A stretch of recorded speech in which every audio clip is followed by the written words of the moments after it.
the teams below the Heat in the Eastern Conference, the 76ers and the Bucks. They both got wins. The Celtics were not playing last night, but it was Joel Embiid. Joel Embiid went off. He had 45 points and 13 rebounds.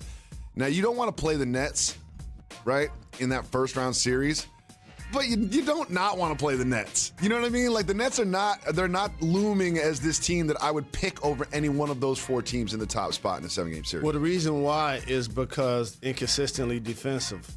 On the defensive side. And shout to Maxey, who was terrific knocking down threes. Joel Embiid was dominant. Philadelphia was hitting threes from all over the place. And as we talk about disappointing teams in the NBA, make sure you mention the Pacers. Well, we don't mention the Pacers. I know. Well, I am. I'm really disappointed in their season. I thought they would be a lot better, but I want to make sure I give props to Embiid because last night when I went to bed, Jacoby. Glass of wine.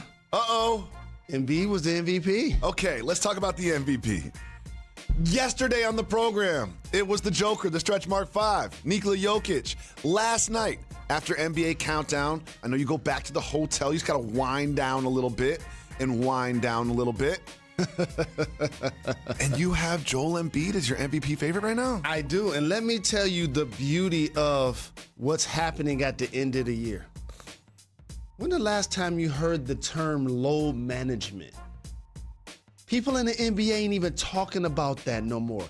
Standing ovation, Adam Silver, who instituted something called the play-in. Now, 8 teams in both conferences are vying for 4 spots, which makes it look really bad when a team like the Lakers can't even qualify for the play-in. Now you have the MVP race being decided by the last week of the season. The Eastern Conference race 2, 3, and 4 being decided by the last week of the season.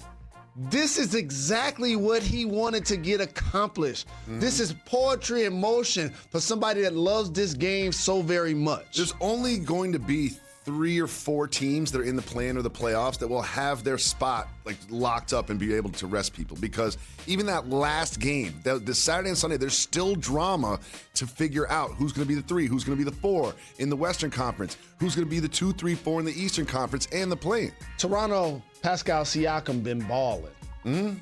Fred VanVleet second in the league in total threes made. They just clinched. They went to bed last night like, whew. The Cavs went to bed last night playing without their bigs most night. Garland had a double-double. They lost. They like, whew. They're looking at the Nets in a one-and-done situation. But they're in. That's what's been created now. Normally, we're only talking about the big names or the teams at the top spot. Now we're talking about the teams in the lower part of the conferences, and that's because of the play-in. Thanks for watching ESPN on YouTube. For live streaming sports and premium content, subscribe to ESPN Plus right now.